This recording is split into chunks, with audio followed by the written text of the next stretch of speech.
after what we've heard this morning, it's the next session is appropriately titled The Battle of Attention. And as Reed Hastings said, his competitors were not necessarily other content services, but Fortnite. So it'll be interesting to see what we have to say about how we keep audience attention. So to start off the session, we've got Tim Mulligan, who's EVP and Research Director of Media, and he's talking on the important topic that we've touched on this morning on video discovery, which is the new streaming Battleground.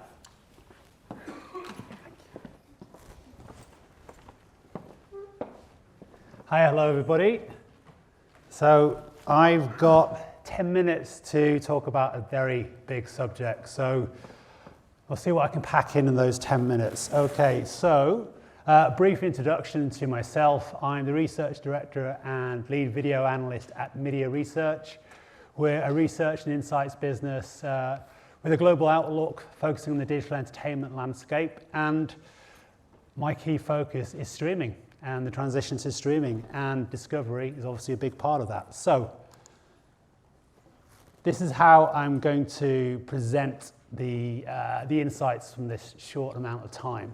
So first of all, we'll look at the fragmentation challenge, which is fundamentally how we've got to this space where discovery is a significant challenge for what Media argues is the transition to streaming TV.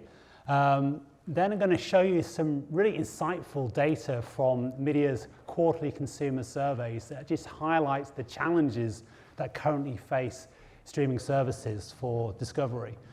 And then I'm going to give one brief example of how we can possibly solve some of the challenges of streaming discovery, and then round up with some implications. And I realize as I'm saying this, I need to see where the clock is to see how much time I have left. So where is the timer? On the left. Perfectly. Okay, good. So let's just crack on then. So sorry about that. Okay, so how we got here. 2007, Netflix did its big pivot from the DVD rental business to an on-demand streaming experience. Now, to make that work, they were able to leverage undervalued assets for new streaming rights, which enabled them to grow a consumer proposition that was additive rather than substitutive. Fast forward to 2013, Netflix decides that a better use of allocating its capital for licensing is to move into commissioning original content that will highlight its ability to engage leading talent and leading production teams to create content that will stand out and be, in some cases, superior to pay TV alternatives. So we had the launch of the original strategy, which led to a response from traditional TV networks to launch their own direct-to-consumer propositions to directly compete with this ability to circumvent the traditional operators acting as intermediaries. Now, where we are now is the era of streaming TV.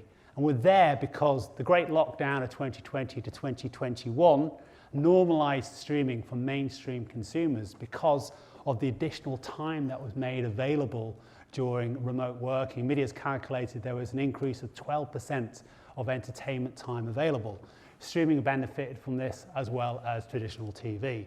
So that's how we got to this situation of fragmentation.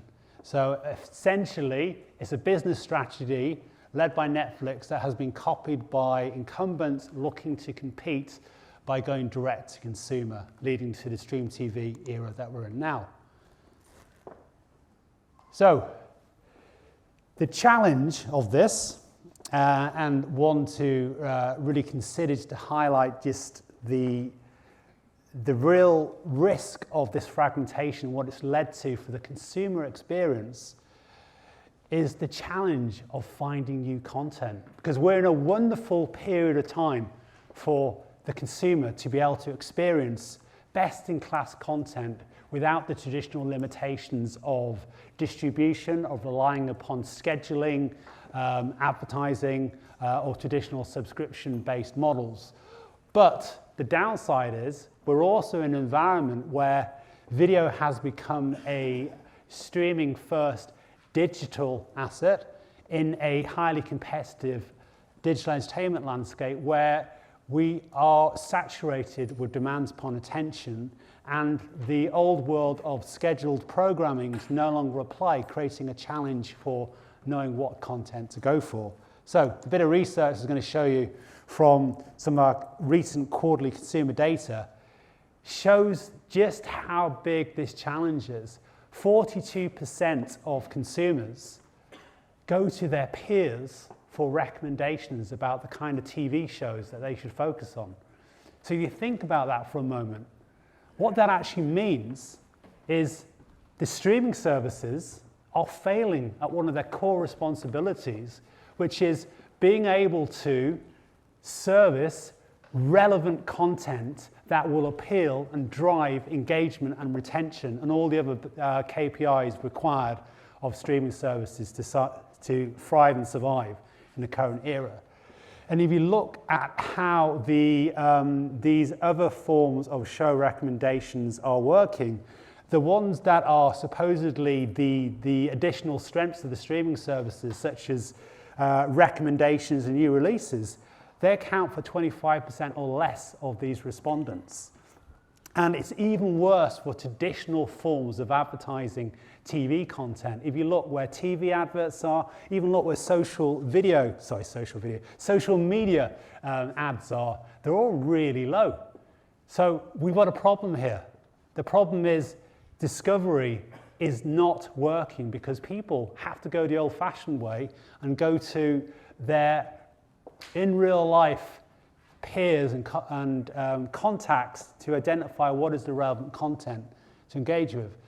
And this next slide shows you that this is not just a mainstream older consumer problem of the older generations moving into streaming over the last 2 years. It's actually a digital native problem.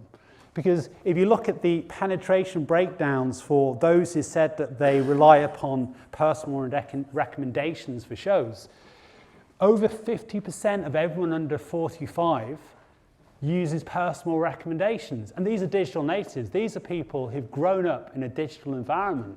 So what does this say? It shows that the current models aren't working, and it also shows that attention saturation is creating such a challenge that consumers are actually going back to the old-fashioned pre-digital way of finding out about shows that they want to watch. Because they still want to watch the shows, they're just finding it increasingly difficult to do so.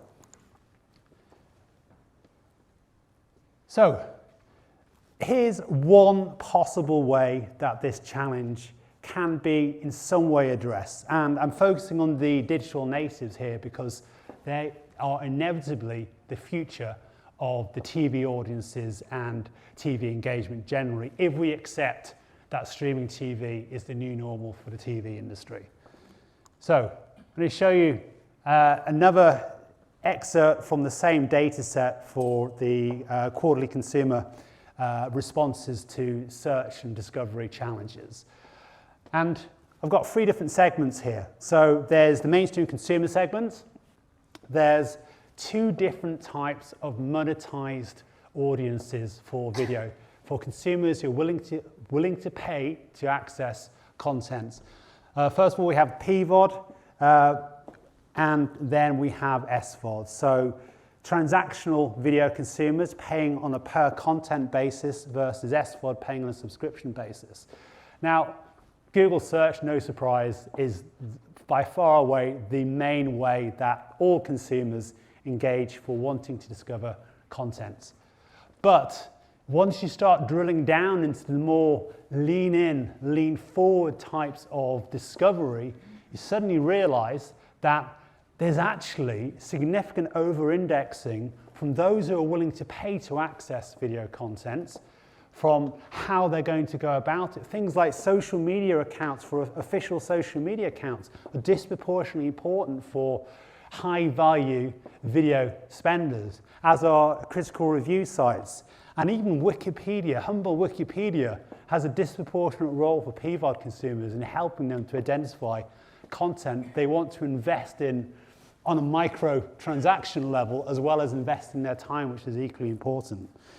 So having this kind of functionality where you give digital natives the ability to go deep and be part of that discovery experience is one way to address this crisis of search. Now, I mentioned at the start of the presentation, I did only have 10 minutes. I've got about 2 minutes left. I can't go into all the other ways that we can address this issue, but I just want to give you an indication of some high-level overviews of what the challenge is and some indications of how it can be addressed in a streaming context.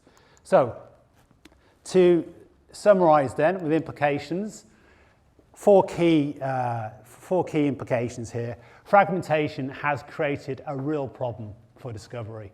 We've got the widest range of content available in the history of humanity, but we've got an increasingly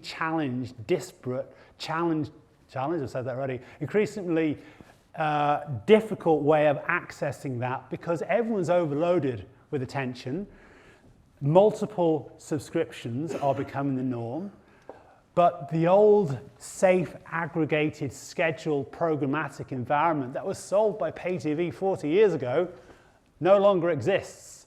So in lieu of that, we've got to find ways that bypass this failure of the streaming environment where word of mouth is by and far the greatest way that consumers, or the primary way that consumers find new TV show content.